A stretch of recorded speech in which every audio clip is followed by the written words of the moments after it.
Mesdames et messieurs, bonsoir. À l'occasion de son discours d'investiture, le président de la République a annoncé la construction d'une centaine d'écoles de métiers et de lycées techniques au cours de son second quinquennat. Une ambition qui viendra matérialiser la bascule vers plus de pratiques dans l'éducation nationale. La finalité étant d'améliorer l'employabilité des apprenants en bout de chaîne. Et si le diagnostic de l'échec de la politique éducative habituelle est avéré, comment ce changement de paradigme s'agencera-t-elle avec l'architecture existante? Quelle sera la cartographie de ces structures d'apprentissage annoncées? Le secteur privé, principal pourvoyeur d'emploi, a-t-il été associé aux réflexions? Le cas échéant, allons-nous vers un système d'alternance école-entreprise pour faciliter l'insertion des apprenants comme les modèles suisses, français ou allemands? Comment revaloriser l'apprentissage ou le statut d'apprenti dans notre société? Pourquoi apprendre un métier a toujours été synonyme d'échec à l'école? Viendra-t-on un jour à bout du mythe du diplôme? Et quels peuvent être les déterminants sociologiques pouvant impulser un changement de mentalité chez les parents notamment? Ce sont là quelques-unes des questions que nous aurons auxquelles nous tenterons de trouver des réponses au cours de ce débat. Le débat à qui nous avons convié Monsieur René Akapo. Bonsoir. Bonsoir, monsieur le journaliste. Vous êtes conseiller technique à l'enseignement et à la formation professionnelle. Merci de nous avoir rejoints. Merci aussi. Euh, Jacques Aguiadaro, sociologue, Bonsoir, merci. un habitué de notre plateau. Et enfin, Arsène Fador, consultant manager industriel. Vous allez essayer de nous donner votre point de vue du secteur privé pour compléter l'analyse autour de ce sujet si important. Bonsoir et merci de nous avoir rejoints. Merci, monsieur le journaliste. Voilà. Pour planter le décor de cette émission, nous allons commencer de suite avec un extrait portant sur une petite partie du discours d'investiture du chef de l'État au sujet de la question qui nous rassemble ce soir et quelques avis de formateurs et autres responsables de lycées techniques existants. Et nous reviendrons après cet extrait. Notre action consistera aussi à donner une nouvelle impulsion à l'école béninoise pour la rendre plus compatible avec nos besoins. Le diagnostic est déjà posé et la thérapie a commencé. Elle consiste à privilégier l'enseignement technique et la formation professionnelle.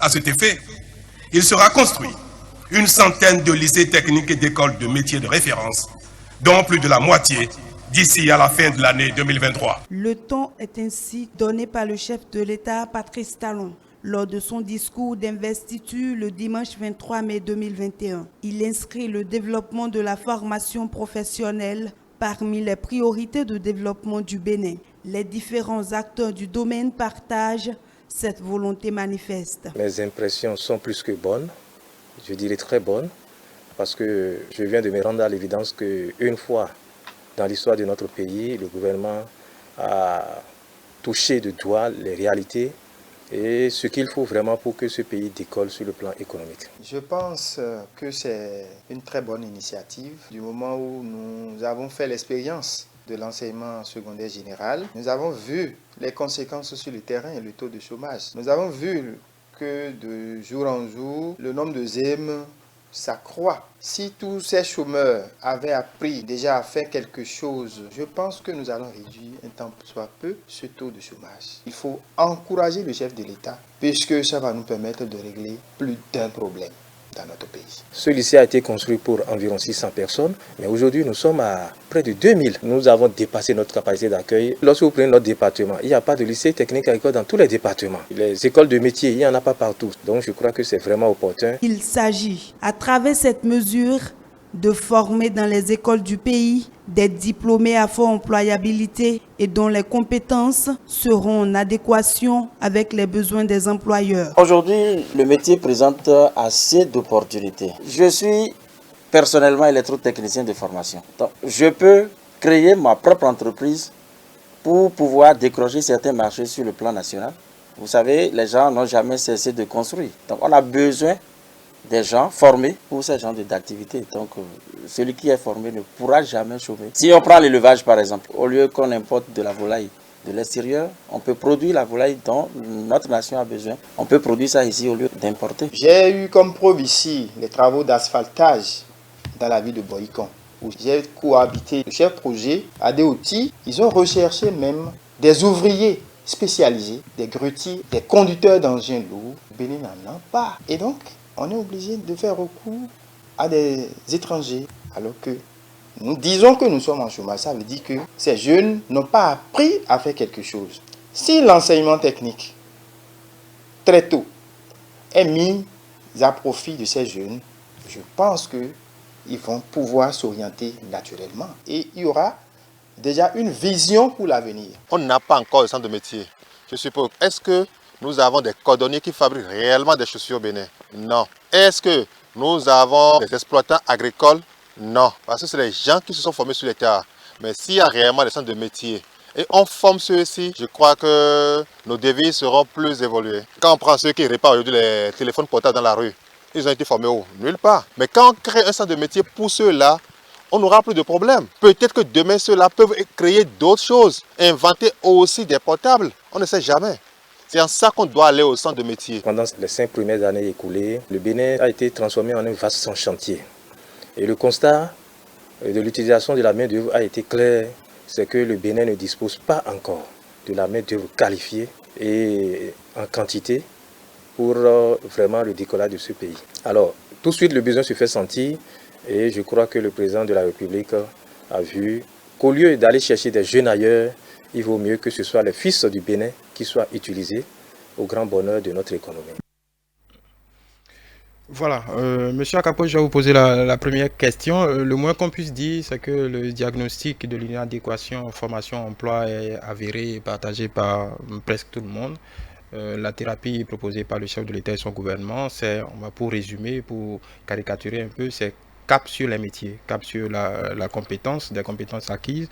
Alors, Monsieur Akapo, on a envie de dire de suite que les lycées techniques existaient avant, existaient déjà. Qu'est-ce qui va concrètement changer? Est-ce que c'est le nombre de structures, les équipements, la formation? Qu'est-ce qui change concrètement? Merci, monsieur le journaliste.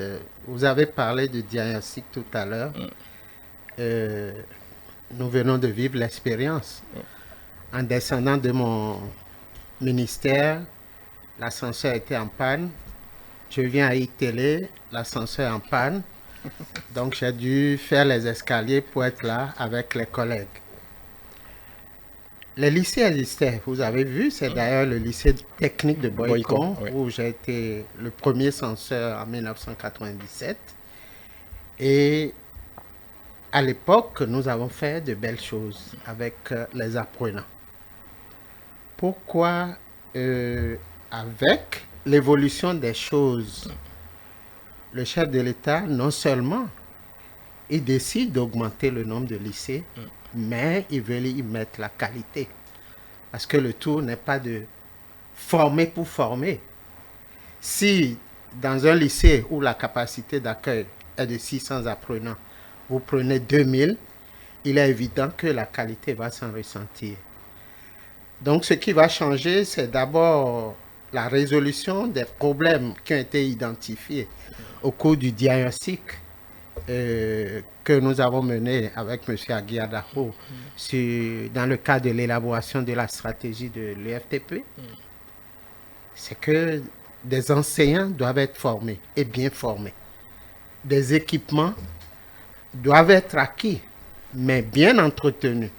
Parce que quand vous n'assurez pas la maintenance, quand vous n'avez pas mis en place un dispositif de maintenance, il est évident que ces équipements-là ne vont pas répondre après 10 ans, ce qui est le cas dans bon nombre de lycées aujourd'hui. Donc cette volonté du chef de l'État s'est exprimée dès le début de son mandat parce que le constat était patent. Ascenseur en panne. Dans nos lycées, on ne répare pas les téléphones portables, comme l'a dit tout à l'heure le proviseur du lycée technique de Boycon. Mais les choses élémentaires, les télés que vous achetez, que nous achetons aujourd'hui, il n'y a pas beaucoup de jeunes capables de réparer après une formation en série F2, en électronique, appliquée ou autre. Donc c'est autant de problèmes que le chef de l'État a souhaité qu'on puisse résoudre à travers l'élaboration d'une nouvelle stratégie de l'enseignement technique et de la formation professionnelle, en privilégiant en même temps une inversion de la tendance ESG-EFTP, parce que le nombre d'apprenants dans les lycées techniques fait aujourd'hui 3,7% par rapport au nombre de scolarisables dans l'enseignement général, si on prend la tranche d'âge de 13 à 18 ans qui a été ciblée pour l'élaboration de cette stratégie. Donc, à l'horizon 2030, le souhait, la volonté affichée par le chef de l'État, c'est qu'on ait 70% d'apprenants dans le dispositif de l'EFTP et d'avoir 30% en enseignement général. C'est un défi qu'il faut relever. D'accord, nous y reviendrons tout à l'heure sur comment tout cela va s'agencer, notamment au moment du choix des filières, par exemple, du point de vue des parents, ainsi de suite. Monsieur Aguiadaho, docteur Aguiadaho est sur le plateau pour nous parler un peu des déterminants sociologiques, mais déjà sur le constat de base, l'enseignement technique et professionnel, qu'est-ce que vous pouvez en dire déjà ? Est-ce que, pour compléter ma question, est-ce que ça voudrait dire que l'enseignement général, je parlais de politique éducative tout à l'heure, l'enseignement général est en panne, donc est-ce que c'est une réponse à l'inertie de l'enseignement général dans son ensemble, ou, comme le chef de l'État a dit, pour répondre à des besoins spécifiques? Je pense que c'est une question d'abord de rapport à la figure de réussite sociale. Parce que si à un moment donné l'enseignement secondaire a généré un profil humain, une figure d'intellectuel, une figure de cadre, c'est parce que à un moment donné ce type ou bien cette trajectoire de formation apparaissait comme un petit peu le baromètre au sein d'une société, au sein d'une communauté.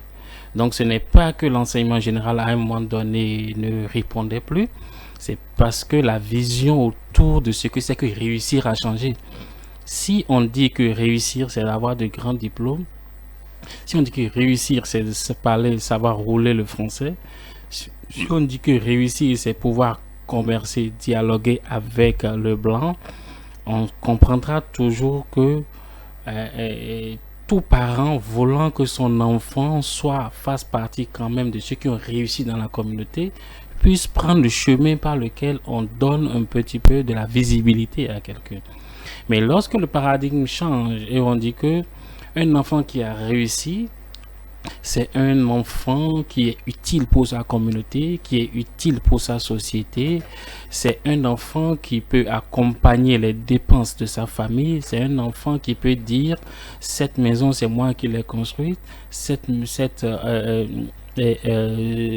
tracé de voie, c'est moi qui l'ai réalisé. » Quand on commence par établir des figures sur ce que chacun a fait, ce que chacun a fabriqué, c'est normal qu'à un moment donné, tout le monde pense que il faut aller vers telle formation. Donc c'est pour dire que même dans nos sociétés, on n'était pas forcément dans une société d'éducation, formation générale. Il suffit de remonter un peu dans notre histoire, vous vous rendez compte que on avait une société d'éducation au savoir-faire. L'éducation africaine, c'est ce que tu sais et ce que tu transformes. Et c'est pour ça que vous allez vous rendre compte que dans pratiquement tous les villages, les parents avaient mené un combat contre l'école. Mais le combat qu'ils ont mené contre l'école, c'est qu'ils avaient l'impression que l'école créait une distance entre eux et la nature, entre eux et la famille, entre eux et les enfants. Ça veut dire qu'on était déjà dans une société de pratique, de manipulation des besoins proches de proximité. Vous êtes cultivateur, vous travaillez pour que votre enfant soit cultivateur. Ça ne voudrait pas dire que vous ne voulez pas envoyer votre enfant à l'école. C'est parce que cette école-là n'était pas l'école qui répondait aux aspirations.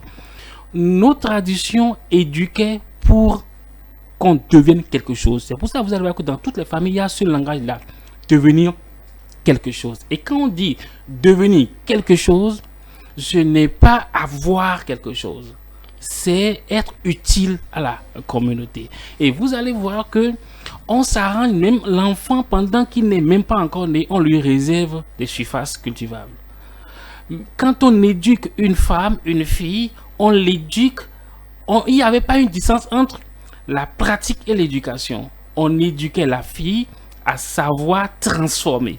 Transformer le maïs, transformer les caries, transformer. Donc, on était déjà dans une société de transformation. Donc, où on conjuguait en même temps la capacité intellectuelle et celle à transformer le monde. Mais une période a pris par là, il y a eu des événements dans notre parcours, je ne vais pas revenir sur le rôle de la période coloniale, qui a généré un autre registre qui est que ce qui était important, c'est moins la capacité que vous avez de transformer votre environnement que d'être le porte-parole du colon.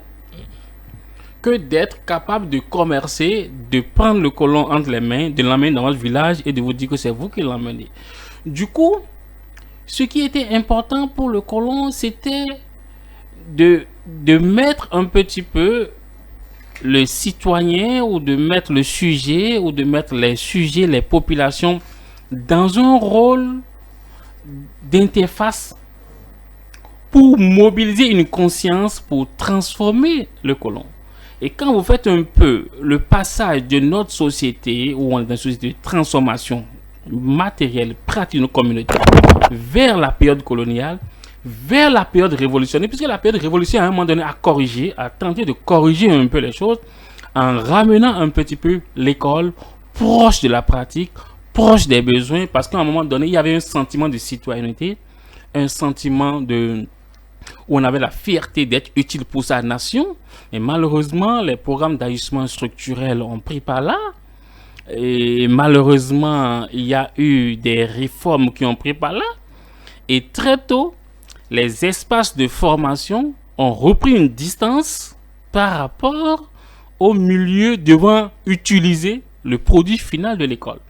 Donc, on a eu un parcours un peu hybride, un peu agité, qui a fait qu'on a perdu ce que nous sommes. Donc, ce que nous faisons aujourd'hui, ce n'est que une manière de révéler vraiment ce que nous sommes. Nous sommes des sociétés, nous sommes en tout cas des peuples de transformation. Et à un moment donné, on nous a arraché cette capacité. Aujourd'hui, nous revenons aux choses sérieuses. Et il faut saluer le moment auquel ça vient et saluer un peu la spontanéité avec laquelle chacun se retrouve dans cette nouvelle dynamique. Monsieur Faro, vous êtes, on va dire, un homme de terrain, un homme d'usine, un homme de pratique. Ça vous parle, tout ce dont ce qui est posé sur la table, hein, c'est ce grand sujet de la formation professionnelle. Comment vous l'appréhendez? Écoutez, je vous remercie déjà de m'avoir invité. Ça montre que vous avez une vision assez holistique de la question. Je remercie aussi tout le cours que le professeur a déroulé. C'est bien de savoir que nous avons cette histoire-là.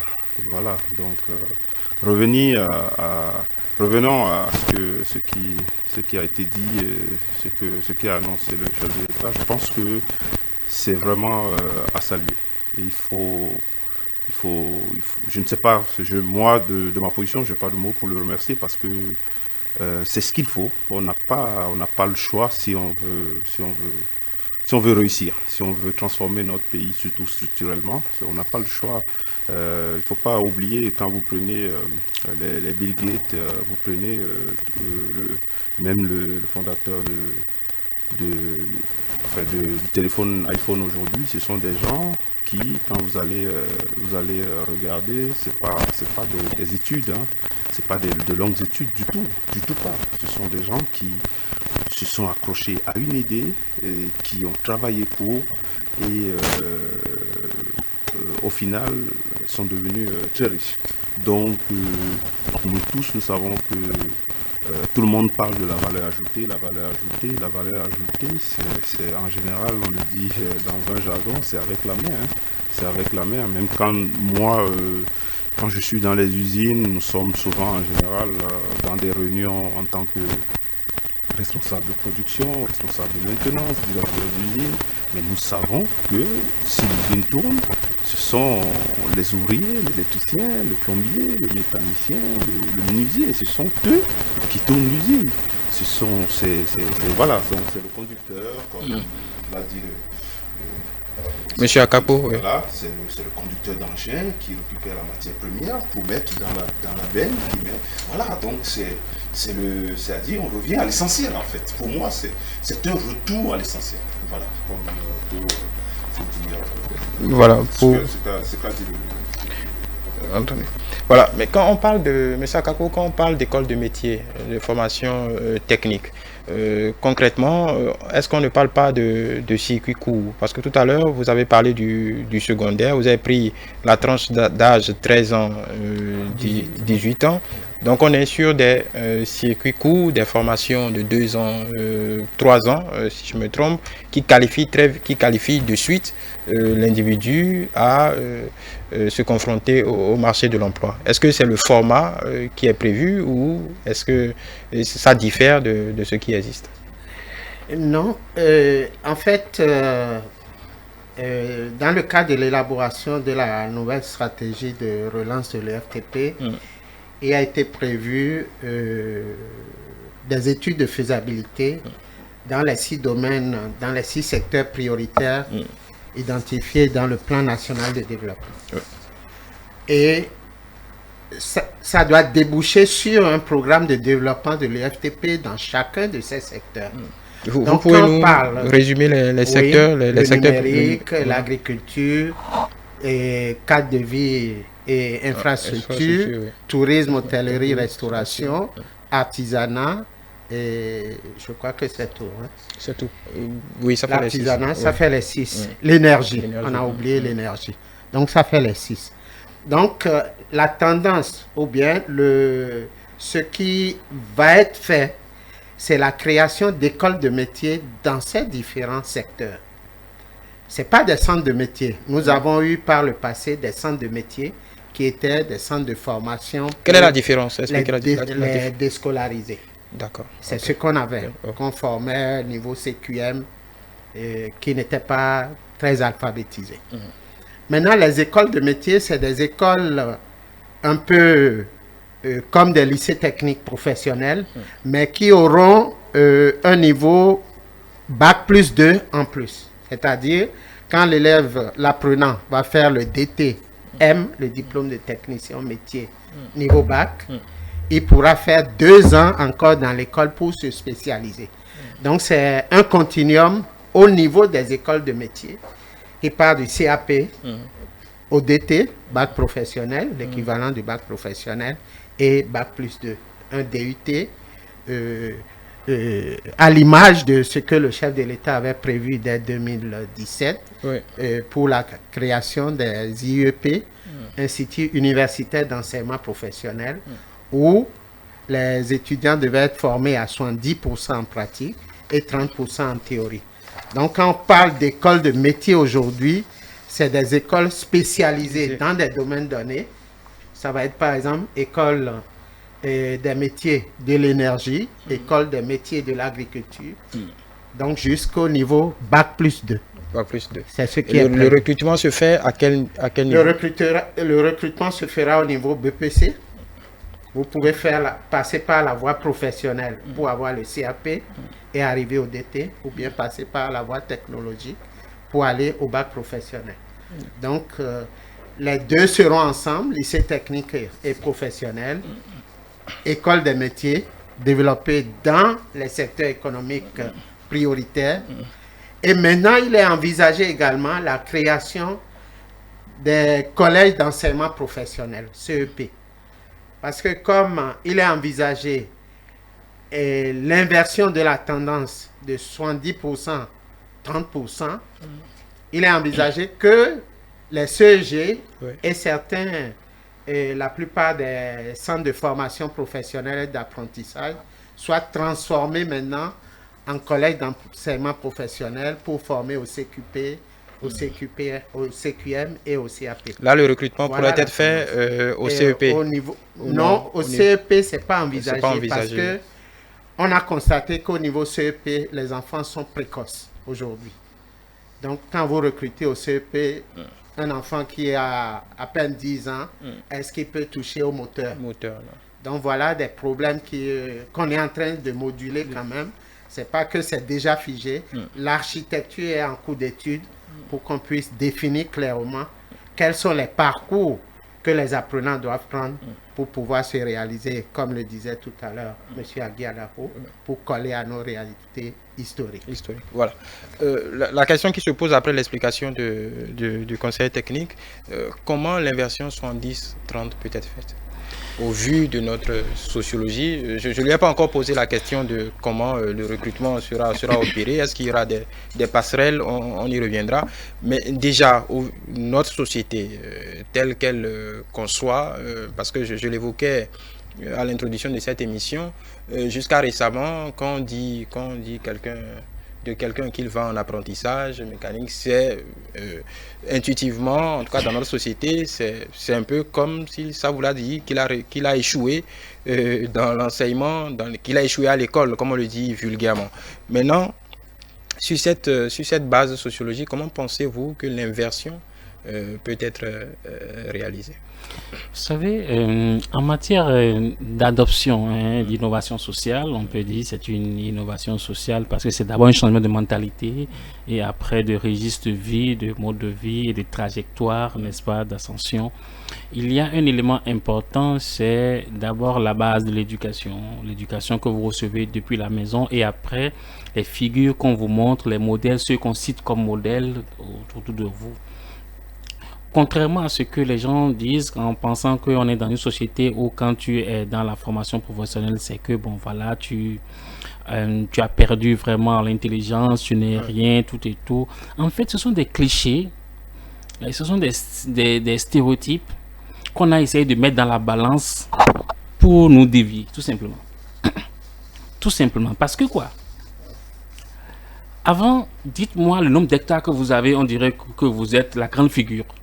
Vous aurez le nombre de femmes que vous voulez. Avant, dites-moi tout simplement que vous êtes le fils du roi et vous aurez le nombre de femmes que vous voulez. On n'était pas dans une société d'intellectuels, pas du tout. Ça veut dire que c'est venu accidentellement. Comme le disait tout à l'heure les responsables d'entreprise, quand on fait le retour, on retrouve vraiment ce que nous sommes. Donc ça veut dire qu'il suffit seulement de dépoussiérer un petit peu ce qui nous a fait changer de manière de voir la vie et on reviendra à ce que nous sommes. Ça suppose quoi?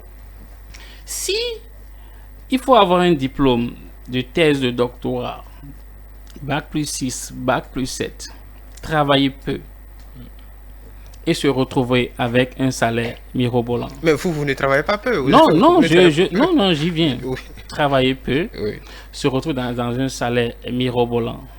Et quand vous venez au village, vous venez avec des 4x4, vous venez avec des grandes voitures. C'est normal qu'on dise que c'est là-bas qu'il faut aller.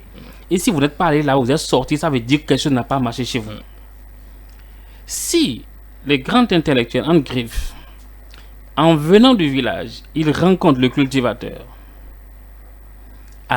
il se rend compte que le village est plein de 4x4 avant sa voiture à lui, il se rendra compte que avant même qu'il ne réunisse la famille, quelqu'un a réuni la famille avant lui. Ça veut dire quoi? Que quand on commencera à donner, à faire réguler un petit peu comment on devient important, on ne dira rien aux parents avant qu'eux-mêmes ne fassent le choix. Lorsque on dit qu'on veut construire une route et on demande aux jeunes de venir travailler pour la main-d'œuvre locale, et que quelqu'un dit vraiment c'est honteux de se retrouver dans le quartier en train de manipuler les brouettes, tout et tout, alors que l'autre il est en cravate et il circule. Si nous circulons tous le week-end, moi avec les brouettes, lui avec la cravate, et que le week-end, on demande les premières cotisations de famille, et que celui qui a la brouette donne, c'est lui qui prend les décisions. C'est pas celui qui est avec la cravate qui prend les décisions. On vous dira peut-être qu'il a été payé en fin de semaine comme les ouvriers. Donc... Non, c'est pour dire quoi? Que quand les registres, les niveaux d'appréciation, de valorisation vont basculer vers celui qui maîtrise la pratique, celui qui s'est transformé, les modèles. Des gens seront prêts à faire une reconversion de retour. On ne va rien. Aujourd'hui, ça a commencé. Il y a beaucoup qui sont à des niveaux donnés et qui cherchent à avoir des espaces cultivables, surtout parce qu'ils ont commencé par se rendre compte que la terre a commencé par donner vraiment ses vrais visages en termes de...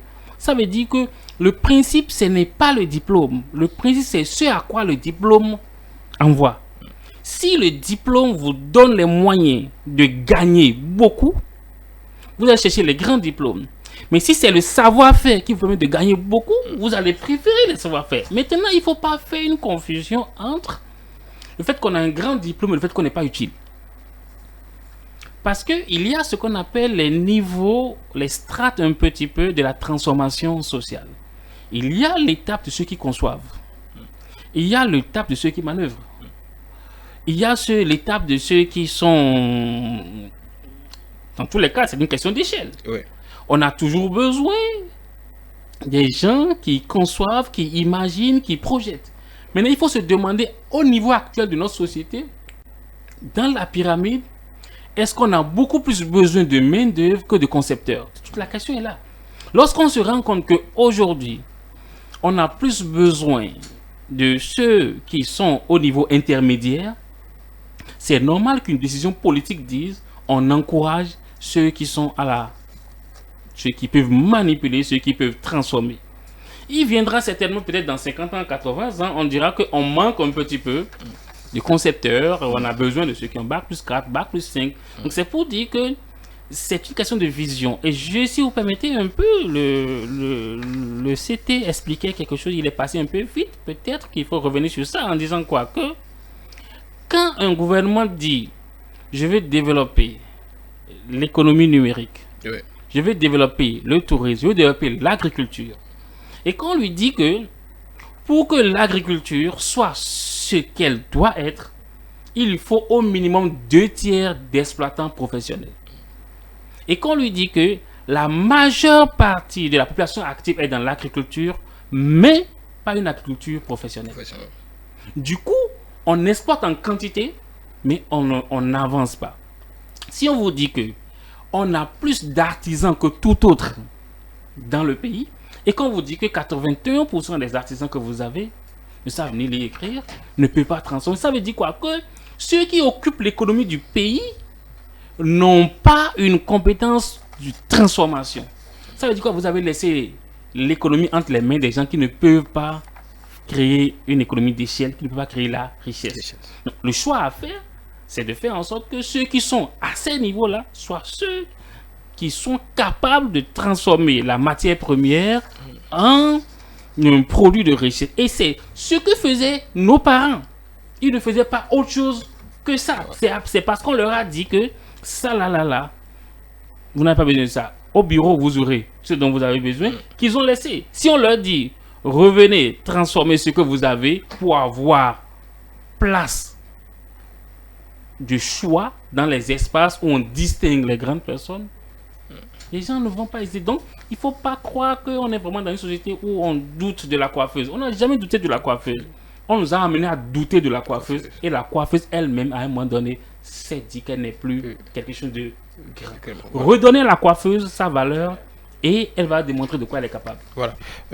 Hassane Fado, tout cela ne peut pas se faire sans l'apport du secteur privé. Parce que jusqu'à preuve du contraire, c'est le secteur privé qui crée la majorité des emplois. Alors, comment vous pensez que les entreprises peuvent s'agencer, peuvent s'allier à cette dynamique pour en tirer le meilleur? Parce que, évidemment, on parlait d'asphaltage tout à l'heure, on parlait de différents types de projets qui sont... là, on a le grand projet des pipes qui quittent le Niger. Là, bien sûr qu'on aura besoin d'ouvriers spécialisés, ce qui n'est pas évident. Comment vous pensez que le secteur privé peut s'approprier cette nouvelle dynamique? Oui, déjà, vous savez, ce genre de réforme, comme vous l'avez dit, hein, c'est pour qu'en bout de chaîne, nous ayons de la main-d'œuvre qualifiée. Alors, donc, il faut déjà se dire que en général, c'est pas une réforme qui est isolée. À côté de cette réforme-là, vous avez une intensification de l'entrepreneuriat dans le pays. Donc, ce sont des choses qui vont ensemble. Moi, j'avais l'habitude de regarder un peu mes collaborateurs en usine, en général les électriciens, les mécaniciens, que ce soit de niveau CAP, mais la fierté que ce que je remarquais en eux, c'était des gens, pour ceux qui étaient employés, c'était des gens qui étaient fiers parce que ils ont un emploi, ils ont une sécurité sociale, et même la société, l'entreprise dans laquelle ils travaillent, quand ils sortent, le simple fait de sortir de cette entreprise-là leur donnait dans leur milieu de vie un prestige, une autorité, voilà. Donc, à comparer avec certains de leurs collègues dans le quartier qui avaient peut-être le BPC et qui étaient en train de chercher des cours de vacation, voilà, ils n'avaient rien. Donc, moi, je pense que il est important de savoir que tout est imbriqué. Dès qu'on va augmenter cette frange de personnes qualifiées, de façon systématique, les entreprises vont les capter. L'emploi va être à un niveau, au point où, et c'est là où moi je dis, au point où, en fait, on ne se rend pas compte, il va commencer par avoir une sorte de concurrence entre je travaille pour quelqu'un ou je travaille pour moi-même.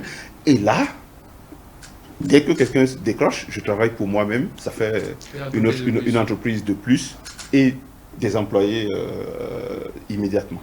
Et c'est comme ça qu'il y aura même cette inversion dont on parle en termes de perception. Voilà, en termes de perception. Tout simplement parce que ce n'est qu'une perception. Mais les perceptions en général, c'est parce que la majorité est en train de vouloir dire telle chose, de penser ou de dire telle chose. Mais dès qu'on va commencer par avoir la majorité dans un sens, ça va créer. Donc il faut se dire que c'est vraiment un ensemble. Et moi, j'insiste là-dessus, il faut savoir que dès que les gens sont professionnels, il y a la sécurité sociale, il y a beaucoup de choses qui viennent se greffer à l'emploi, c'est-à-dire ce qu'on appelle le travail décent. Si on ne professionnalise pas, on n'a pas de travail décent. Je reviens au concepteur. Une question essentielle. Ce n'est pas fortuit la question que je posais à Senfador. Il y a des modèles qu'on connaît, même si on n'est pas au même niveau de développement. Le modèle suisse, le modèle allemand, même le modèle français des CFA, des centres de formation, des CFP, centres de formation professionnelle. En Allemagne et en Suisse, il y a un modèle, même en France, je crois, il y a un modèle d'alternance. C'est-à-dire que ce qui est en train d'être mis en place, est-ce que le Bénin va vers ce même type de modèle pour pouvoir impliquer très tôt les entreprises dans la chaîne de formation? Je veux parler de l'alternance, c'est-à-dire cours le matin, pratique en entreprise, ainsi de suite, pour qu'en bout de chaîne, parce qu'il ne faut pas oublier, quand bien même la formation serait de qualité, quitter une école de formation et aller en entreprise et être automatiquement opérationnel, ce n'est pas forcément évident. Beaucoup de pays ont fait le pari de faire les deux, d'inviter les entreprises au sein des écoles de formation ou des écoles de métier. Est-ce qu'on en prend le même chemin ou pour le moment, les réflexions ne sont pas encore allées jusque-là? Bien sûr, dans les transformations qui ont été envisagées et dans le cadre de l'élaboration de la stratégie, il est prévu de nouveaux dispositifs de formation. Formation en alternance, formation en mode itinérant et formation à distance. Je vais vous donner un exemple. J'ai suivi le groupe de l'Union des garagistes professionnels du Bénin. Avec la situation du Covid aujourd'hui, ils ont un partenaire français qui leur fait des renforcements de capacités par WhatsApp. Et c'est très intéressant avec des images et s'ils ont des questions, ils posent avec et le prof depuis la France, leur présente les démonstrations et la manière de régler les problèmes techniques directement par WhatsApp. Donc, c'est dire que ce mode, ces dispositifs-là, nous les avons prévus et nous allons bientôt mettre en place ces dispositifs-là. Je pense à un cas pour l'agriculture, vous savez, l'Agence nationale de mécanisation agricole est en train de développer la mécanisation agricole avec la reprise en main de la société Bénin Tracteur. Et cette agence est devenue maintenant société, Sonama. Et déjà, au niveau de cette structure-là, ils ont pris en main tous les équipements. Les tracteurs de tous les lycées agricoles ont été remis en état, avec un suivi en système tracking. Et depuis le bureau, le DG peut contrôler l'utilisation de ces engins-là. Et de même au niveau du ministère, il y aura certainement un point focal qui va faire le suivi. Maintenant, qu'est-ce que nous voulons essayer en alternance avec cette structure? Il n'y a pas si longtemps, le gouvernement a mis à la disposition des agriculteurs 10 milliards de francs CFA pour l'acquisition des équipements qui seront assemblés dans cette entreprise-là. Donc, pour le ministère de l'Enseignement technique et de la formation professionnelle et pour le MES-FTP, il s'agira de préparer des jeunes qui vont être en alternance pour pouvoir servir de relais à cette structure-là dans nos différentes régions. Parce que quand vous suivez bien la vision du chef de l'État, rien n'est posé au hasard comme acte. De là à venir aux 30 lycées techniques agricoles qui sont prévus, vous voyez que nous aurons la création d'entreprises agricoles sous peu, parce qu'il est prévu des champs d'incubation de 1000 hectares. Si une région n'a pas ces 1000 hectares pour l'incubation, la région ne peut pas bénéficier de l'installation de ces lycées techniques agricoles. Oui, justement, je voulais vous poser la question de la cartographie de l'installation de ces Non, lycées. c'est encore en étude. C'est encore en étude. Les missions ont sillonné le pays pour voir comment ça va se faire. Mais c'est le préalable. Les préalables pour pouvoir installer ces lycées. Parce que dès que les gens entendent 30 ou 100 lycées agricoles, on se demande, mais pourquoi autant de lycées techniques agricoles? Tout à l'heure, Jacques disait que nous avons perdu certaines habitudes. Nos parents savaient conserver le crabe séché ou sécher du poisson, mais nous avons pris l'habitude de consommer des produits surgelés. Donc, avec le développement de ces structures-là, nos lycées techniques agricoles auront des spécialités. Et nous allons essayer de nous passer de la consommation de ces produits-là qui mettent parfois 10 à 20 ans avant de nous parvenir. Donc, je voudrais revenir à la participation du secteur privé rapidement. Si est-ce qu'ils ont déjà été associés à la réflexion? Tout à fait. Il y a un repositionnement du secteur privé économique qui est prévu dans le cadre de cette nouvelle stratégie comme principal acteur dans l'expression des besoins de formation, dans la gouvernance académique, administrative et financière. C'est pour ça déjà le cadre national de concertation et de promotion pour la promotion de l'EFTP a commencé à structurer les commissions techniques sectorielles par secteur économique qui vont pouvoir jouer ce rôle-là. Et ces commissions techniques sectorielles, pour la plupart, sont déjà installées.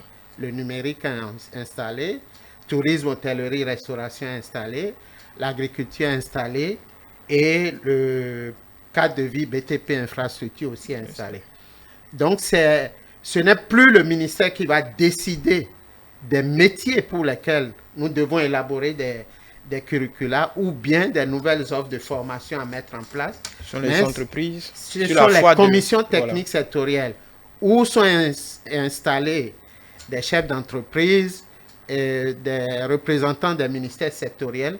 C'est ces personnes-là qui vont décider, ce n'est pas des décideurs, mais qui vont conseiller au public, au secteur public, ce qui a fait comme en s'inspirant des besoins exprimés. Quels sont les besoins que ces secteurs-là souhaitent avoir, et c'est dans ce sens qu'on ira. Donc, ça fait que dans la plupart de nos établissements d'enseignement technique, il est souhaité que les conseils d'administration soient gérés par des responsables du secteur privé, des chefs d'entreprise, pour que nous changions de paradigme, comme l'a dit tout à l'heure mon collègue. Voilà. Nous allons rapidement voir un élément qui nous renseignera sur ce que pensent quelques apprenants rencontrés dans ces lycées techniques par rapport à ce qui se prépare, par rapport au nouveau paradigme annoncé par le chef de l'État. Nous regardons l'élément et nous revenons.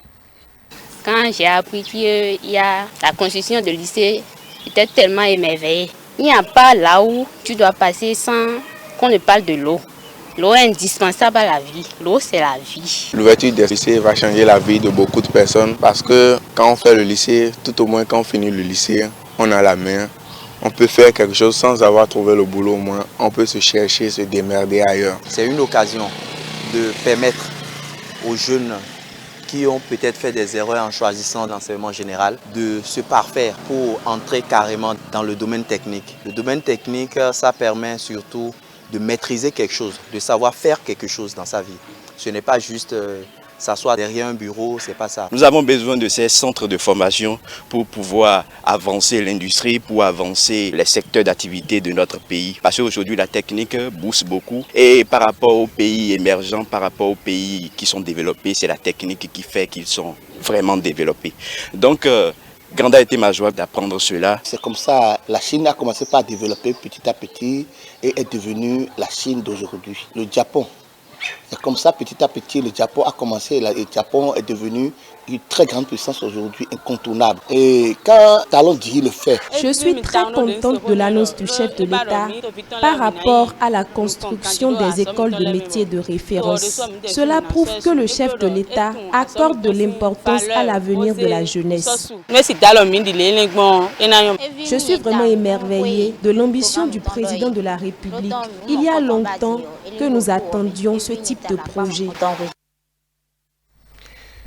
Voilà. Je voudrais revenir aux sociologues. On parlait tout à l'heure des déterminants sociologiques. On s'est entendu sur le fait que cela se fera sur la base des modèles qui s'imposeront dans la société. Il n'en demeure pas moins que au moment de recruter, au moment de l'opérationnalisation de ce process au BPC, je pense que le recrutement, comme vous l'avez dit tout à l'heure, se fera à ce niveau-là. Qu'est-ce que vous pensez, comment cela pourra se faire? Est-ce que ça se fera au choix, au gré des parents, ou l'État doit quand même inciter, je ne dirais pas contraindre quelque peu, trouver des mécanismes, peut-être en agissant sur l'orientation, trouver des mécanismes pour quand même essayer de diriger une partie non négligeable des apprenants vers les circuits professionnels? Je crois que le rôle de l'État, c'est d'abord de créer un environnement, de créer un dispositif. Ce rôle revient, à mon avis, ce dont vous parlez, revient, à mon avis, d'abord aux parents, au papa et à la maman, parce que c'est depuis la maison qu'on crée, qu'on met les stimulus en place. Et à l'enseignement primaire, à l'enseignement maternel et primaire, on crée l'éveil de l'enfant vers un certain nombre de modèles de vie, de modes de vie, la curiosité chez l'enfant. Et tout ce que l'État mettra en place ne sera que des moyens d'incitation ou des moyens pour protéger ce qui a été semé en l'enfant depuis qu'il est encore tout bas. Ça veut dire quoi? Que si j'ai un enfant à 3 mois, à 4 mois, à 5 mois et 6 mois, c'est à moi qu'il revient déjà de familiariser cet enfant avec tout ce qui lui permet de manipuler, de transformer, de réagir, d'être curieux. Parce que si on continue avec un modèle éducatif qui tue l'inspiration chez l'enfant, qui crée la peur chez l'enfant, qui ne libère pas l'esprit de l'enfant, il ne peut pas devenir un inventeur demain, il ne peut pas devenir un créateur demain. Ça veut dire que cette réforme politique a besoin d'une réponse par rapport à l'éducation familiale. Premier élément. Deuxième élément, lorsque votre enfant côtoie les artisans, côtoie le monde agricole, ne lui donnez pas l'impression qu'il côtoie l'espace de souffrance. Ne lui donnez pas l'impression qu'il côtoie le diable, qu'il côtoie les ténèbres. C'est déjà aux parents de démontrer à l'enfant que le mécanicien est quelqu'un d'utile parce que non seulement il répare, mais aussi il est un créateur. Donc, ce travail, il faut le commencer tout bas. Après, il y a ce qu'on peut appeler l'identification un petit peu des talents de l'enfant. Et ça, certainement que le fait d'avoir des parents précoces, on devient précocement papa, précocement maman, ne va pas nous aider parce qu'on a besoin des parents qui ont un niveau de maturité qui leur permet de savoir que cet enfant peut faire de l'électronique, cet enfant peut faire de la lingerie, cet enfant peut faire de l'hôtellerie, cet enfant peut faire de la restauration. Oui, mais l'école dans tout ça, parce que avant de la maternelle jusqu'au CEP, il y a bien un rôle que l'école doit jouer, parce que si ça ne se restreint qu'aux parents à l'école... Oui, c'est pour dire que l'environnement scolaire, en fait, est une sorte de continuité ou bien est dans un registre de poursuite de ce qui a commencé à la maison. Donc il y a une autre réforme à faire de ce côté. Il faut nécessairement, si on n'a pas ce répondant social communautaire, l'école va tenter de façonner quelque chose qui a été suffisamment déboulonné. Du coup, quand vous rentrez dans l'école aujourd'hui, vous n'avez plus seulement droit à des enseignants, vous avez besoin des accompagnateurs, vous avez besoin des éducateurs, vous avez besoin des coachs au milieu professionnel. Donc, l'enseignant n'est plus là seulement pour donner l'instruction, mais aussi pour poursuivre le rôle du parent, interagir avec le parent pour développer ce qu'il est en train de remarquer chez l'enfant. C'est la pratique du sport, c'est la pratique de la cuisine, c'est la pratique pour.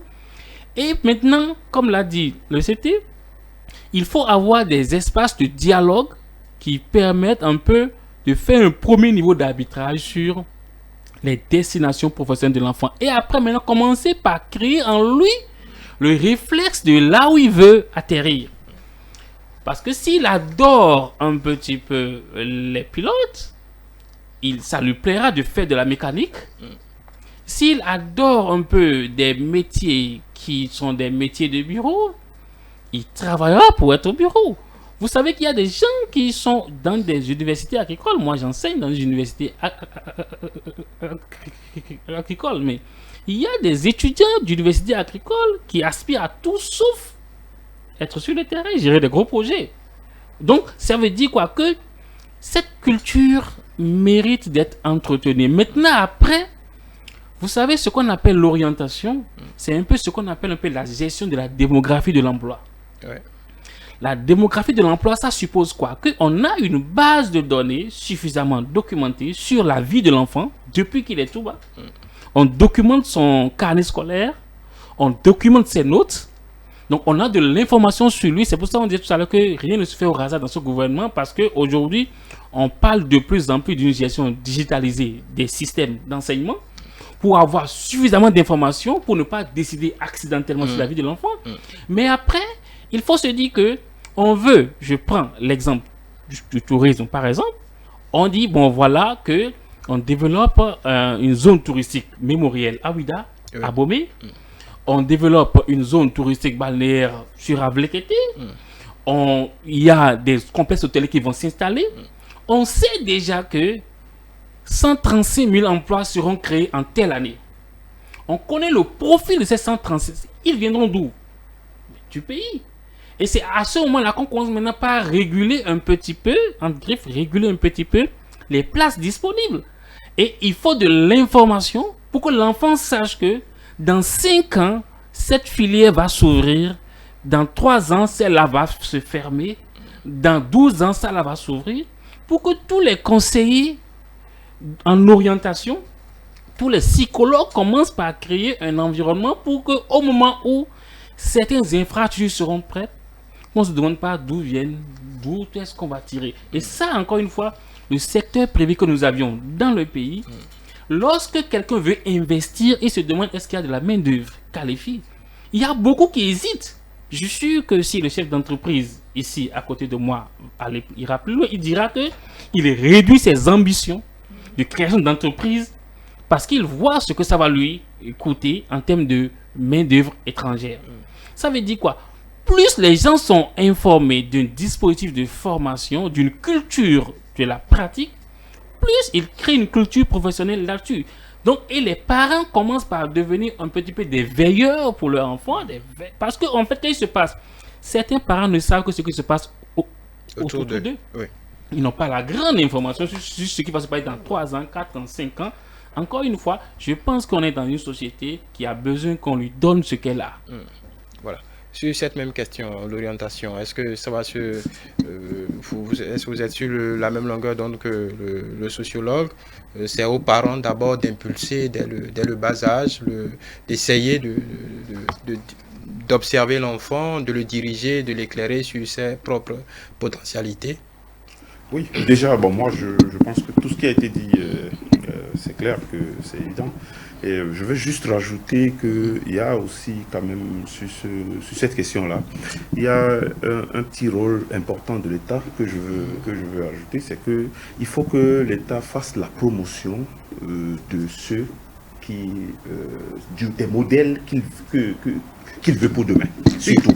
D'ailleurs, c'est-à-dire les jeunes chefs d'entreprise qui ont eu le mérite de réussir un peu, il faut tout faire pour les mettre en place. Et je pense que le chef de l'État, c'est ce que vous voulez dire, le chef de l'État a reçu le pharmacien ébéniste, les deux jeunes qui font l'objectif, c'est ce qu'il faut faire. Moi, je dis, là, c'est juste un petit exemple. Moi, je suis en partenariat avec l'ADEJ, qui est l'agence de développement de l'entrepreneuriat des jeunes. Et à ce titre, en discutant avec le directeur général, j'ai dit au directeur général que, in fine, il faut prioriser les jeunes qui ont un savoir-faire et les aider à monter les aider à monter leur entreprise. Comme ça, des gens ne vont pas aller faire des filières littéraires et courir venir pour dire qu'ils veulent être cooptés dans le dispositif. C'est pas de la discrimination, mais ce sont des choix. Ce sont des choix stratégiques et ça impose d'une manière ou d'une autre. Une discrimination, c'est une discrimination positive, comme on a vu. Merci. Oui. On parlait du modèle de l'orientation, mais avant ça, je pense que votre plus grand, celui fait la pub à cette nouvelle dynamique, c'est l'incitateur de cette nouvelle dynamique, on en parlait, le chef de l'État, en faisant la promotion de ces jeunes entrepreneurs, celui qui est pharmacien mais qui est ébéniste aussi dans la même vie, ou les jeunes qui ont fait le pari de créer le foyer à Tigan.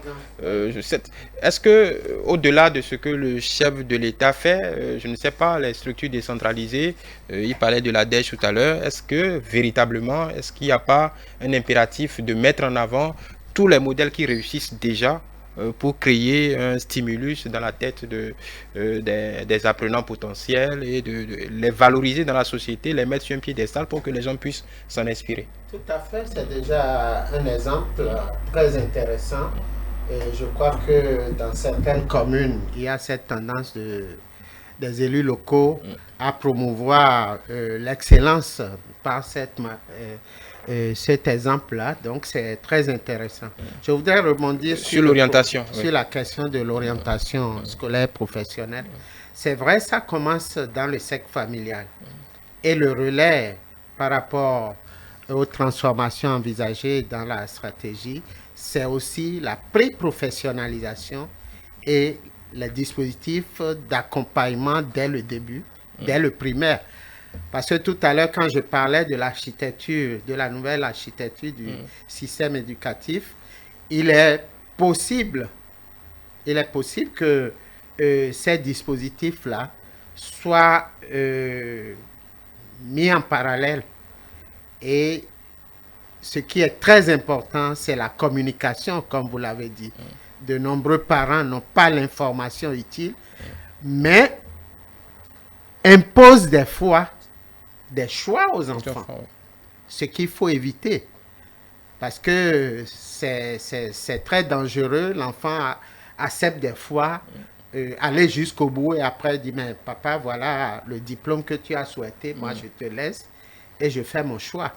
Donc ça agit aussi très négativement sur l'avenir de l'enfant. Donc nous avons prévu un dispositif d'orientation assez structuré et depuis la mise en place du plan d'urgence, nous avons amorcé les préparatifs pour asseoir les bases de ce dispositif. Il faut dire que ça a beaucoup nuit au système éducatif parce que jusqu'à l'heure actuelle, nous n'avons pas de dispositif d'orientation scolaire et professionnelle. Ça, c'est un autre sujet, c'est un autre débat. Sujet, nous y reviendrons. Je voulais m'appesantir un peu sur ce que vous avez dit. C'est quoi la pré-professionnalisation? La pré-professionnalisation, c'est déjà, comme l'a dit le Dr Aguiar-Daro, voir déjà les prédispositions de l'enfant à la maison et lui permettre à travers des activités ludiques de voir ce à quoi il peut s'intéresser. Est-ce que c'est l'électronique? Est-ce que c'est en montant des petits véhicules qu'il peut choisir la mécanique ou bien d'autres activités comme... On vous dira qu'à la maison, ça demande parfois quelques moyens aussi. Non, je dis à l'école. À l'école, ok, d'accord. Déjà dans le milieu du système éducatif pour lui permettre de voir ces différentes possibilités-là et de choisir progressivement, d'entrer par l'exemple, d'entrer par les jeux pour faire son choix de vie. Voilà. Je reste avec vous pour poser une question importante. Lors de notre tour, quand on réalisait ce magazine qui sera diffusé en entièreté demain matin, je le préciserai à la fin de cette émission, on a eu des apprenants qui sont en fin de formation, qui ont eu des DUT ou qui ont eu des diplômes et qui souhaiteraient qui espèrent avoir un emploi d'ici là, mais veulent que l'État quand même mette en place des passerelles qui leur permettent après de revenir dans l'enseignement, pas l'enseignement général, mais de gagner en spécialisation par exemple, de revenir par exemple dans des circuits d'ingénieurs, de se spécialiser et d'aller. Est-ce qu'il y a dans le dispositif qui est prévu, est-ce qu'il y a des passerelles qui sont en place pour leur permettre d'aller au bout, peut-être en plein, s'ils ont envie de changer ou de se spécialiser? Oui, il y a deux problèmes à ce niveau. Si le gouvernement avait décidé de créer des IEP, des instituts universitaires d'enseignement professionnel, ou que maintenant on veut créer des écoles de métiers, c'est pour qu'on ait des spécialistes. Et ce qui est dangereux, c'est que des fois, comme l'a dit M. Aguiar-Daro, on veut aller au bac plus 5, on veut aller au bac plus 7. Et même quand on est spécialiste, c'est pas que c'est interdit. Mais tout de suite, on commence à chercher des passerelles, même quand on n'a pas encore fait d'expérience professionnelle. C'est pour cela que je crois qu'il y a des dispositions qui sont mises en place pour dire, si vous voulez faire le master après votre licence, il faut travailler au moins 2 ans. Donc, d'un côté, voilà l'avantage, ou du moins les risques, quand on veut coûte que coûte créer des passerelles. Nous voulons d'abord des professionnels pour régler des problèmes très sérieux. Parce que le peu d'entreprises qui se créent ne trouvent pas de techniciens pour la maintenance. Je prends le cas des imprimeries où il faut aller chercher des techniciens en Allemagne ou en France. Je prends le cas de la Sobemap pour les engins de levage, les engins de manutention. Il faut aller chercher des techniciens à l'extérieur. Et maintenant, le cas des ascenseurs. Alors qu'en réalité, si on met en place des offres de formation pertinentes, nous pouvons former ces jeunes-là en 2 ans qui seront bien. Maintenant, ils peuvent aller chercher un doctorat. Ça, quelqu'un qui veut avoir un bac plus 6 après, il peut faire en cours du soir, il peut faire en cours à distance. C'est possible.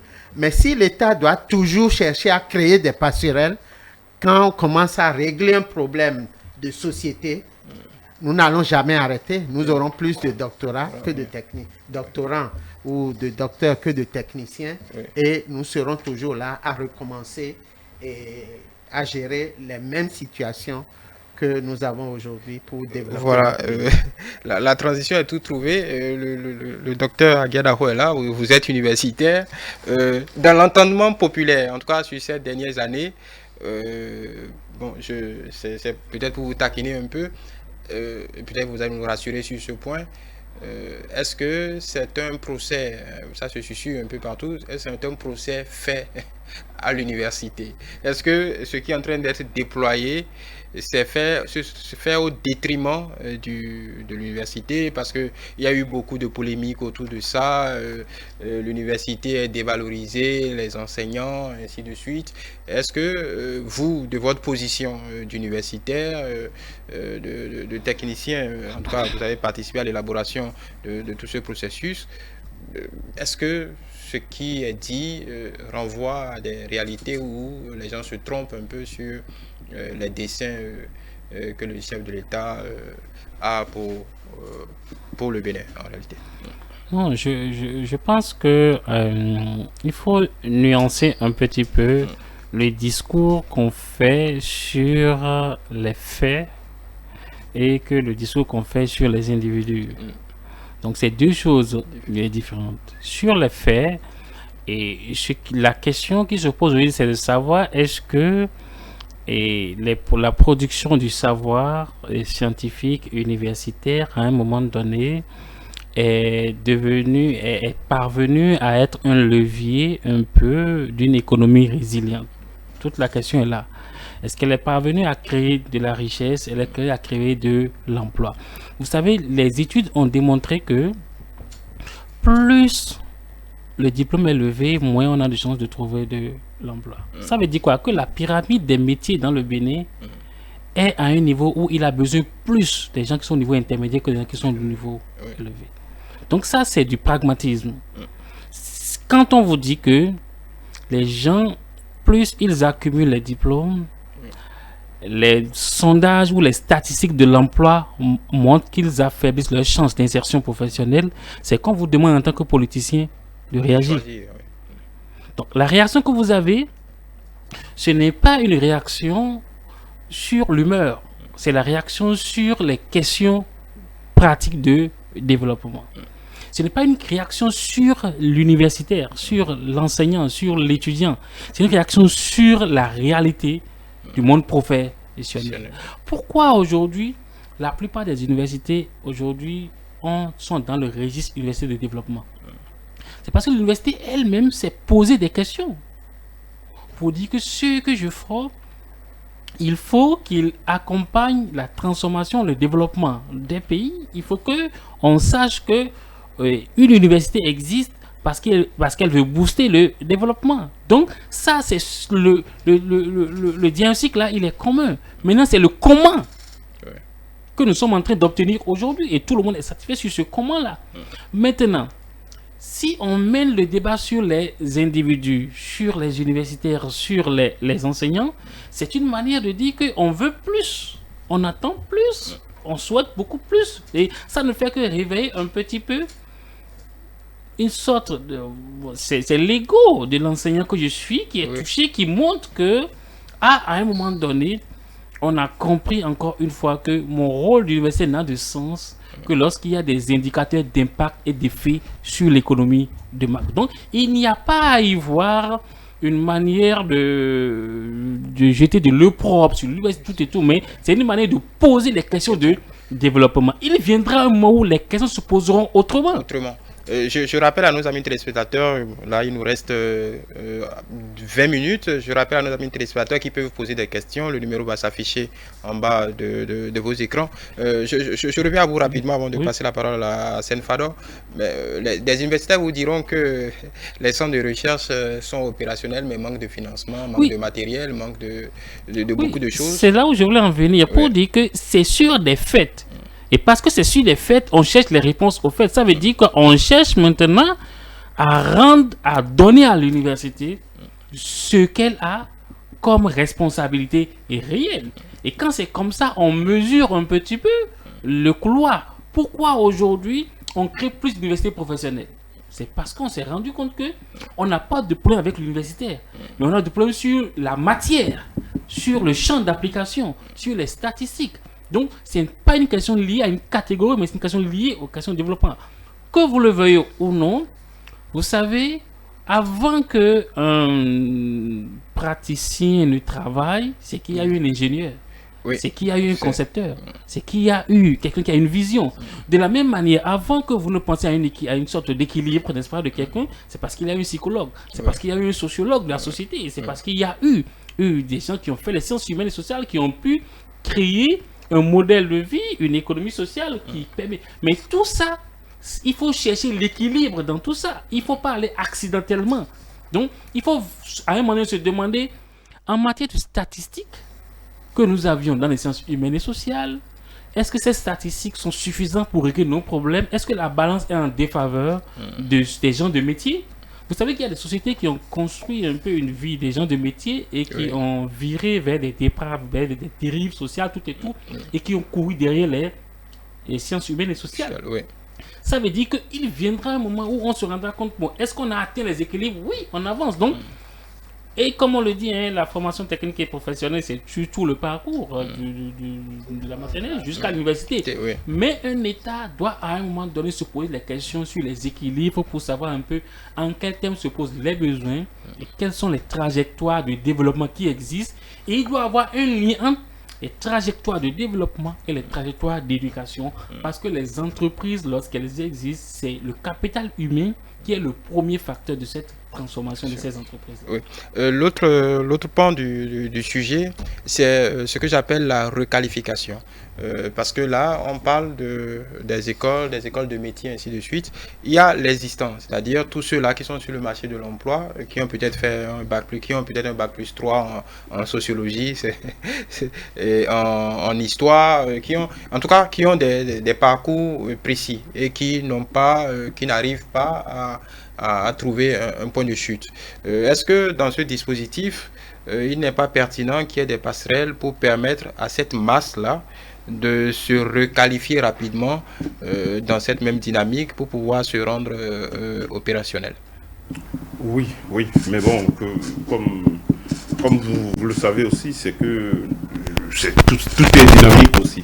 C'est-à-dire que dès lors qu'on commence par avoir une masse qui commence par devenir critique au niveau métier, ça veut dire que les offres d'emploi par rapport à ceux qui ont fait l'enseignement général deviennent aussi plus disponibles pour le reste, pour ceux qui sont restés ou ceux qui ont déjà... Donc il faut voir les choses, il a utilisé un mot qui est très intéressant, il faut voir les choses en termes d'équilibre.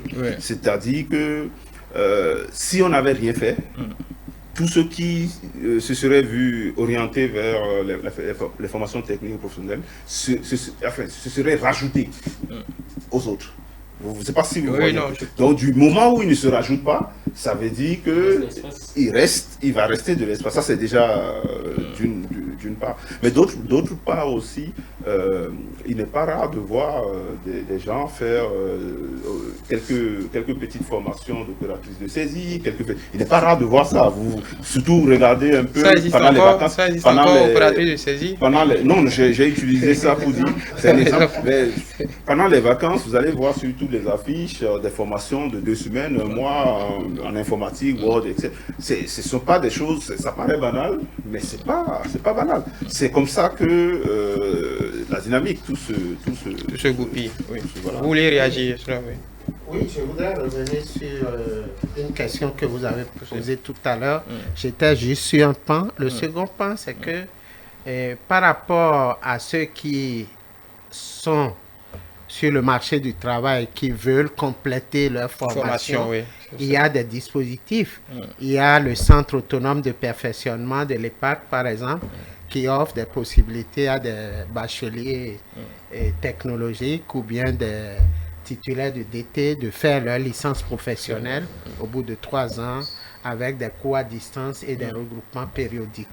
Donc cette possibilité existe. Oui. Et je crois que les universités privées aussi offrent ces formations-là pour permettre à des gens qui ont déjà le savoir pratique, le savoir professionnel, d'évoluer pour qu'ils puissent évoluer socialement aussi. Oui. Donc c'est très important et ça se développe de plus en plus. Donc, c'est pour ne pas oublier. D'accord. La question que je voudrais vous poser également, tout ça, c'est à quelle échéance pour être concret. Le chef de l'État a parlé de 2023 pour une partie des écoles. C'est à quelle échéance tout cela? En fait, par rapport à la stratégie, nous avons démarré, puisque l'année 2019-2020, nous avons exécuté le plan d'urgence, je dirais, avec l'élaboration des curricula pour de nouvelles offres de formation. Je pense à la mécanique agricole, je pense au métier du numérique que nous avons commencé. Il y a même une école des métiers du numérique qui est déjà ouverte, et qui est fonctionnelle déjà. Donc, ça a commencé. Maintenant, par rapport au programme de développement de l'enseignement technique dans les différents métiers, il faut vous dire qu'il y a actuellement des enseignants qui sont en formation en Europe, mais il y a beaucoup de travaux qui sont en cours pour permettre aux différentes directions techniques de commencer à travailler, à mettre en place les dispositifs. Je vous ai donné l'exemple de formation en alternance que nous allons négocier dans le cadre du partenariat avec Sonama et avec d'autres entreprises également. Et c'est qu'à l'horizon 2030, nous devons vraiment atteindre un niveau raisonnable avec des résultats probants. Je vais vous dire qu'en 2001 déjà, j'étais conseiller technique à l'enseignement technique et à la formation professionnelle. Je dis en 2001, quand nous avions le ministère en charge de l'enseignement technique et de la formation professionnelle. Des réformes du genre ont été mises en place. Il y a eu la réforme de 2001. Mais pourquoi on n'est pas allé plus loin? Oui, qu'est-ce qui a cloché? La volonté politique. La volonté politique. Donc aujourd'hui, on sent que la volonté politique est là. Je dis bien 2001. Oui, ça fait... Il y avait les mêmes écrits, tout ce qu'on lit aujourd'hui. Mais aujourd'hui, il y a la volonté politique et nous sentons les mouvements en synergie pour que nous puissions avoir les résultats. Parce que là, vous avez vu, on a parlé de lycée technique agricole. Les enseignants vont être recrutés bientôt pour être mis en formation. Et si le chef de l'État dit ça démarre en 2023, effectivement, les gens vont revenir de formation, les constructions seront achevées et puis des formations vont démarrer. Je voudrais rebondir sur une intervention de M. Aguiar. Allez-y. Nous avons un sérieux problème en THR. Et je pense que... En THR, expliquez. En tourisme, hôtellerie, restauration. Voilà. Et je pense qu'avec la mise en place des écoles de métiers de tourisme, hôtellerie, restauration, si nous n'anticipons pas sur les dispositifs à mettre en place pour la formation des formateurs et la formation des cadres techniques, nous risquons d'avoir des hôtels sans techniciens. Mais on a vu déjà avec la synergie d'action entre le ministère en charge du tourisme et le MES-TFP qu'il est déjà prévu la formation de 620 techniciens, des guides touristiques. Il y a eu une anticipation déjà. De même, nous allons envisager certainement, parce que le nouveau ministre en charge de la formation professionnelle a évoqué cette possibilité de commencer à former déjà nos formateurs pour ce secteur-là, parce que c'est très, très demandeur. Très demandeur. Et si nous n'avons pas des enseignants tout de suite, nous risquons d'échouer dans le programme de développement de l'UFTP dans le secteur du tourisme. Donc, je pense qu'il y a beaucoup de choses qui doivent être faites rapidement. Et je suis en face pour tenir le calendrier du directeur adjoint de cabinet du ministère du Tourisme, de l'hôtellerie et de la restauration. Voilà, je parle sous son contrôle. Je ne vais pas m'empêcher de jeter un pavé dans la mare de votre côté. Voilà, votre ministère en pôle pour le dossier concernant le retour des objets d'art. On sait que pour ces musées, les conservateurs de musées, il y a beaucoup de métiers très techniques et très particuliers qui sont adjacents à ce type de projet. Est-ce que de ce côté-là, on comptera sur des spécialistes étrangers ou déjà il y a déjà une démarche de formation de ce que nous avons sur place pour pouvoir être à la hauteur du retour de ce grand projet, de cet ambitieux projet. Merci, j'espère que peut-être les jours à venir, vous allez m'inviter en tant que responsable du ministère du Tourisme, de la Culture quand on parlait de formation. Oui. Et on pourra vraiment discuter de tout ça. Mais si par le détour de mon profil de sociologue sur le plateau, vous ouvrez une brèche, je ne vais pas hésiter à dire. En fait, il faut voir toute la cohérence de l'action gouvernementale là-dessus. Vous avez compris qu'aujourd'hui, on a travaillé à accroître un petit peu l'offre touristique du pays. Et aujourd'hui, c'est évident. Nous avons les chiffres devant nous. Si ce n'est pas la Covid qui a pris par là, vous aurez constaté qu'on a multiplié par 3 à 4, 5 les visiteurs sur nos sites touristiques. Et la fréquentation des hôtels. Voilà. Mais il y a un agenda parce que quand vous créez un petit peu de l'économie, il faut créer la main-d'œuvre pour entretenir cette économie-là. Et si aujourd'hui on dit qu'on a un programme de développement du tourisme et qu'au même moment on vous dit que est en cours actuellement un plan transitoire dans lequel on forme des guides touristiques, on forme des formateurs, des établissements de formation en tourisme, dans lequel on forme sur l'hôtellerie, dans lequel on forme 50 formateurs de formateurs. Ça veut dire que le gouvernement a une idée claire sur les problèmes à régler à court terme, à moyen terme et à long terme. Et quand on vous dit qu'à long terme, on a à développer un programme de développement de la formation professionnelle dans le secteur du tourisme et de l'hôtellerie, on fera ça dans le numérique, dans l'agriculture. C'est parce qu'on sait qu'à l'horizon 2023, on aurait créé des possibilités d'insertion professionnelle pour les jeunes.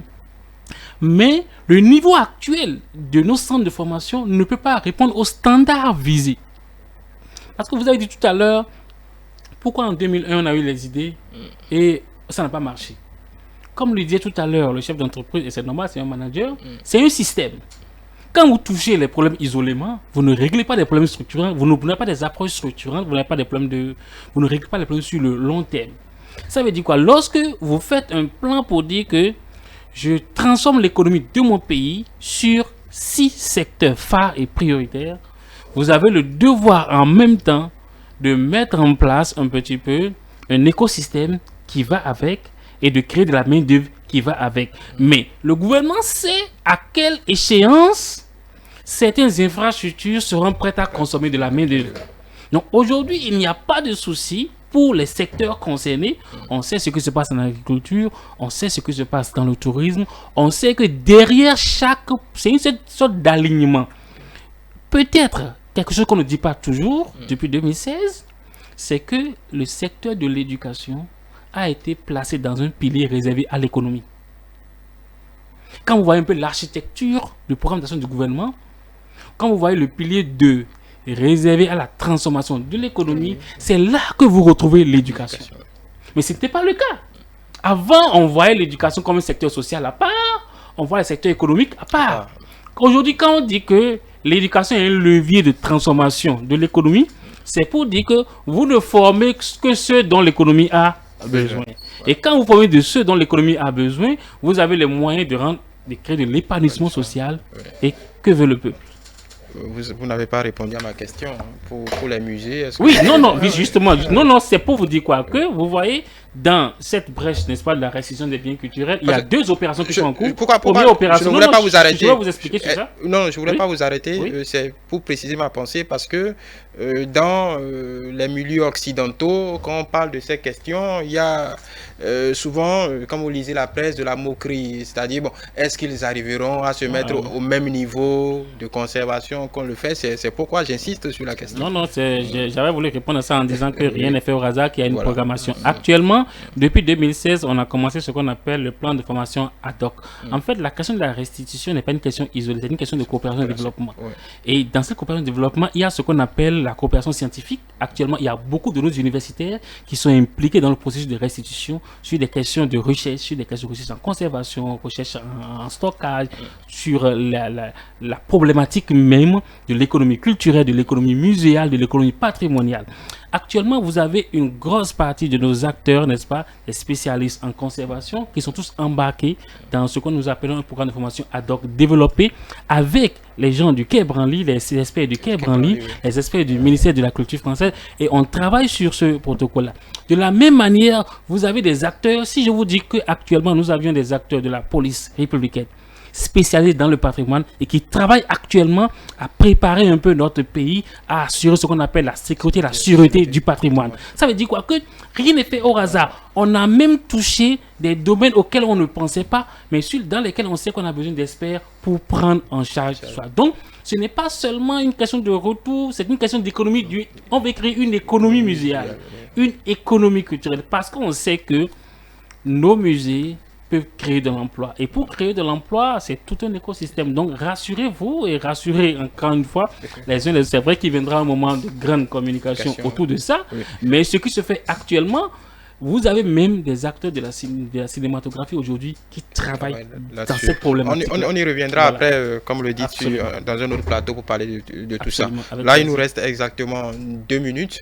Nous allons, ce sera votre mot de fin. Dans l'industrie, c'est vrai qu'on rêve tous d'un pays, on rêve tous d'arriver à industrialiser. C'est le rêve de tous les dirigeants en Afrique subsaharienne. Est-ce que cette dynamique qui est impulsée ne témoigne pas de la volonté des gouvernants d'attraper cette question par le bout qu'il convient, c'est-à-dire la formation. Un des meilleurs manquants, si on va dire. Voilà, oui, bien sûr.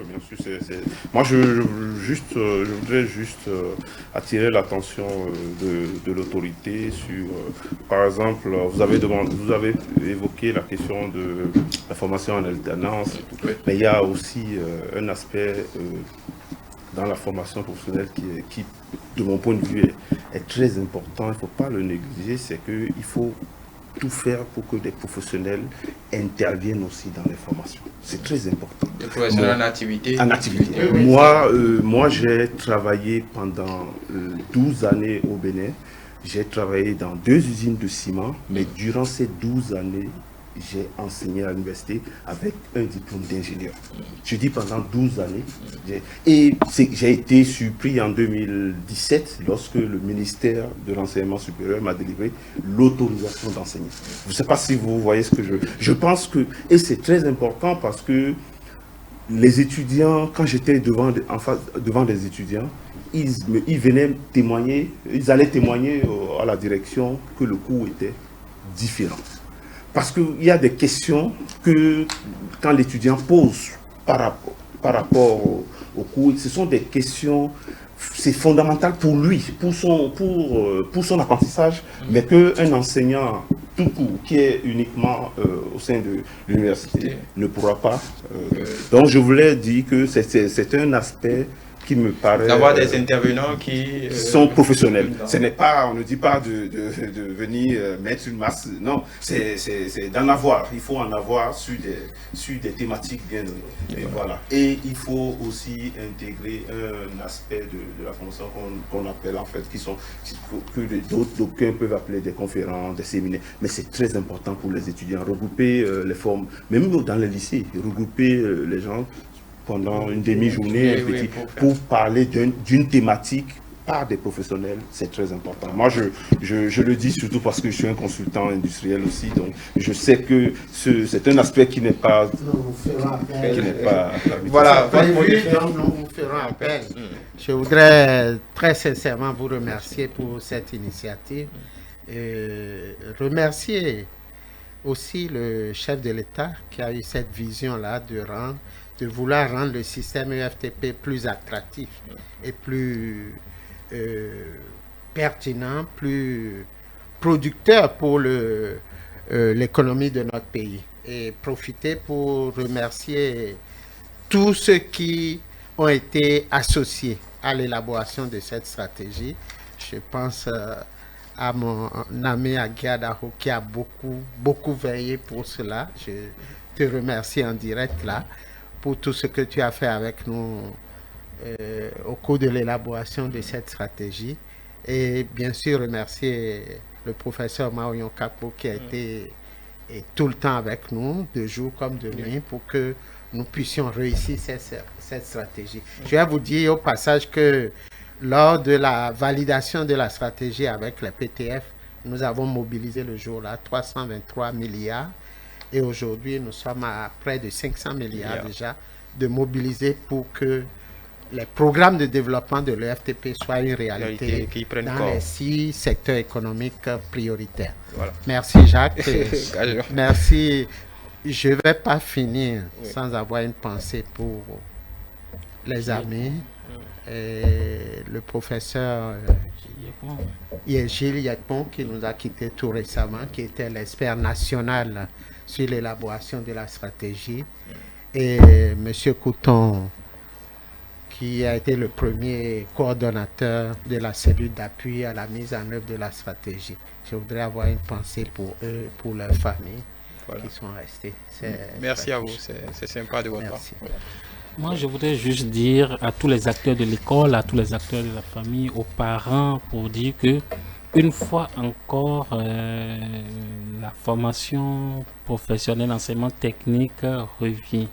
Il ne faut pas qu'on rate encore une fois cette occasion parce qu'on l'a raté. Ce que nous avons hérité de nos parents, on l'a raté. Ça nous est revenu un petit peu dans la période révolutionnaire. Après, on l'a raté. Et cette fois-ci, ça vient dans une perspective plus ou moins... En tout cas, c'est assez structuré pour qu'on se dise que autour de ça, il n'y a pas d'opposants. Autour de ça, il n'y a pas de mouvanciers. Autour de ça, il n'y a pas de filles, il n'y a pas d'hommes. Et je voudrais souhaiter vivement que les jeunes filles profitent de cette occasion-là pour dire que nous pouvons aussi marquer notre temps en étant présents, peut-être plus que les hommes, dans un certain nombre de métiers dits masculins. Je pense encore une fois que le Bénin est capable d'étonner parce que beaucoup de pays nous observent déjà et sentent que quelque chose est en train de prendre au Bénin. Voilà. Et vivement qu'autour de ça, tout le peuple soit uni. Merci monsieur le journaliste. Pour finir, vous savez que je ne peux pas partir sans remercier le ministre le ministre de l'enseignement secondaire technique et de la formation professionnelle, monsieur Yves Kouaro, Yves Tchabi Kouaro, qui m'a autorisé au dernier moment, et que parce que l'invitation est venue au dernier moment, qui m'a autorisé à être sur le plateau ce soir pour parler de cette thématique-là qui est très intéressante pour notre sous-secteur. Voilà, merci pour votre disponibilité parce que ces moments sont importants pour expliciter un peu les grands enjeux du moment. Je vous remercie. Je rappelle que vous êtes conseiller technique à l'enseignement et à la formation professionnelle. Merci de nous avoir éclairé et de nous avoir fait la pédagogie un peu de tout ce qui est en train d'être mijoté, mis en place pour tous les jeunes filles et jeunes hommes de ce pays. Jacques Aguiadaro, sociologue.